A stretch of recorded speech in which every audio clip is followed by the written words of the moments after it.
মসজিদে চলছিল ফজরের নামাজ। এ সময় হঠাৎ করে ডাকাতের একটি দল প্রবেশ করে মসজিদে।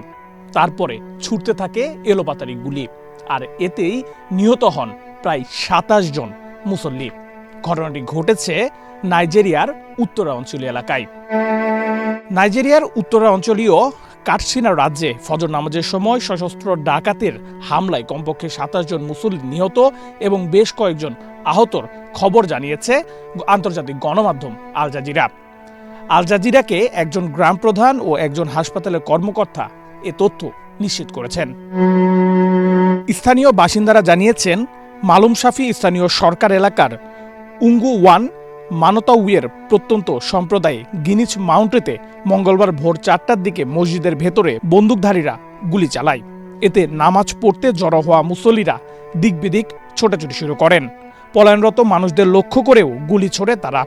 তাৎক্ষণিকভাবে কেউ হামলার দায় স্বীকার করেনি। তবে নাইজেরিয়ার উত্তর পশ্চিম এবং উত্তর মধ্য অঞ্চলে এ ধরনের হামলা সাধারণ হয়ে উঠেছে। স্থানীয় পশুপালক ও কৃষকরা প্রায় জমি ও পানির সীমিত প্রবেশদ্বার নিয়ে সংঘর্ষে লিপ্ত হয়।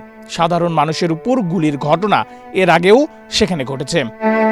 জুন মাসে উত্তর মধ্য নাইজেরিয়ায় এক হামলায় ১০০ জনের বেশি মানুষ নিহত হয়েছিল। অ্যামনেস্টি ইন্টারন্যাশনাল সরকারকে বেনু রাজ্যে প্রায় প্রতিদিনের রক্তপাত বন্ধ করার আহ্বান জানিয়েছে। অ্যামনেস্টির মতে বেনু রাজ্যে ইয়েলওয়াটায় সন্ত্রাসীরা বেশ সক্রিয়। সাম্প্রতিক বছরগুলোতে দীর্ঘস্থায়ী সংঘাত আরও মারাত্মক হয়ে ওঠে। কর্তৃপক্ষ ও বিশ্লেষকরা সতর্ক করে জানিয়েছেন, আরও বেশি পশুপালক অস্ত্র তুলে নিচ্ছে, ফলে পরিস্থিতি আরও খারাপ হতে পারে।